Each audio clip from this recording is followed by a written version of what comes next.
সুবহানাল্লাহ। একটি চড়ুই পাখি পানির অভাবে প্রায় মৃতপ্রায় অবস্থা ছিলেন। ঠিক ওই অবস্থায় একটি দিনী ভাই তিনি পাখিটাকে পানি পান করালেন এবং তার উপরে কিছু পানি ছিটকিয়ে দিলেন। দেখতে পাচ্ছেন আপনারা পাখিটার সাথে সাথে উঠে দাঁড়ালো। সুবহানাল্লাহ। এরকম দৃশ্য দেখে আমার একটি ইসলামিক ইতিহাসের কথা মনে পড়ে গেল।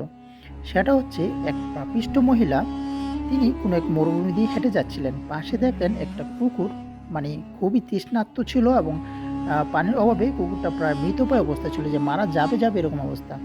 তখন সেই মহিলার কাছে পানি ছিল, সে কুকুরটাকে পানি পান করালেন এবং পান করানোর পর আল্লাহর রহমতে কুকুরটা সুস্থ হয়ে উঠলেন, উঠে দাঁড়ালেন। মানে কুকুরটার মৃতপ্রায় অবস্থা থেকে সে বেঁচে ফিরলেন আল্লাহর রহমতে।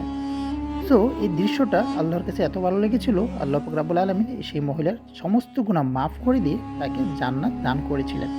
এটা হয়তো আমরা অনেকেই শুনে থাকব। সো ঠিক ওই দৃশ্যটার মধ্যেই এই দৃশ্যটা একদম হুবাহু। সো আল্লাহ পাক রাব্বুল আলামিন একটা বান্দাদের জন্য একটা উসিলা খুঁজবেন, যে উসিলার সাহায্যে আল্লাহ পাক তাকে জান্নাতে দান করতে পারবেন। সো এইটি একটা উসিলা হতেই পারে একটা উসিলা। সো আমরাও চেষ্টা করব আমাদের লাইফে, আমাদের দৈনন্দিন জীবনে চলার পথে কাউকে না কাউকে কোনোভাবে কাউকে হেল্প করার চেষ্টা করব। পশু পাখি হোক, মানুষ হোক, ইনসান হোক, মানে যে কোনো কিছু হোক, আমরা চাইবো কাউ না কাউকে হেল্প করার জন্য। কারণ আল্লাহ পাক রাব্বুল আলামিন কোন উসিলায় আমাদেরকে মাফ করে দেন কাল হাসরের ময়দান, তা তো বলা যায় না। সো ভিডিওটি যদি ভালো লাগে থাকে অবশ্যই একটা লাইক শেয়ার করবেন আর পেজটাকে প্লিজ ফলো দিয়ে রাখবেন। Thank you so much for watching this video.